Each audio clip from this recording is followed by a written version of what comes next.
Ada dua jenis pembangunan infrastruktur. Pertama adalah infrastruktur statis dan yang kedua adalah infrastruktur dinamis.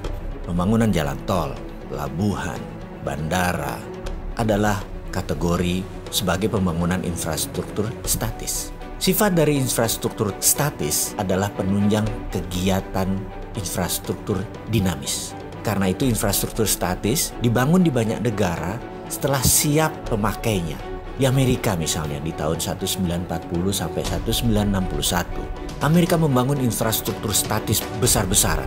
Tujuan utamanya adalah menyediakan pemanfaatan untuk industri otomotif Amerika. Mereka membangun jalan lebih dari 25.000 km.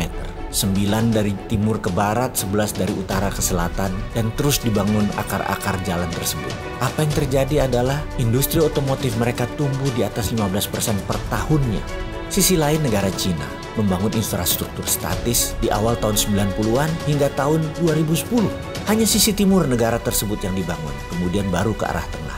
Karena sisi timur Cina adalah daerah produksi dan daerah pelabuhan untuk pendistribusiannya ke internasional. Membangunnya terbesar pun adalah jalanan dan rel kereta api. Tujuannya tak lain adalah mempermudah distribusi produk, mempermudah penunjang infrastruktur dinamis.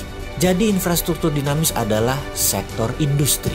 Seperti Amerika membangun industri hulu penyediaan bahan baku, menyediakan untuk pabrik-pabrik otomotif mereka, pabrik pengolahan biji besi, steel foundries, kemudian juga produksi perminyakan mereka, gasolin untuk bahan bakar mobil tadi, industri pangan, itu semua dikatakan sebagai infrastruktur dinamis karena tujuan disebut dinamis adalah bergerak mengikuti kebutuhan pasar. Seperti juga sisi lain Cina. Cina membuat peraturan mendukung infrastruktur dinamis dengan peraturan yang super bebas. Cina boleh meniru, melakukan imitating. Cina di tahun 90-an, 2000 masih dikatakan sebagai imitating country, negara peniru. Sekarang Cina disebut innovating country, negara pencipta. Kita semua tahu kata-kata bijak dari pini sepuh kita yang mengatakan Allah bisa karena biasa. Jadi setelah biasa meniru, mereka sekarang mengerti apa yang terbaik dan setelah itu menciptakan produksi baru yang kreatif dan inovatif. Itulah Cina sekarang yang membangun infrastruktur dinamis terlebih dahulu baru infrastruktur statis. Demikian juga infrastruktur Amerika. Dinamis dulu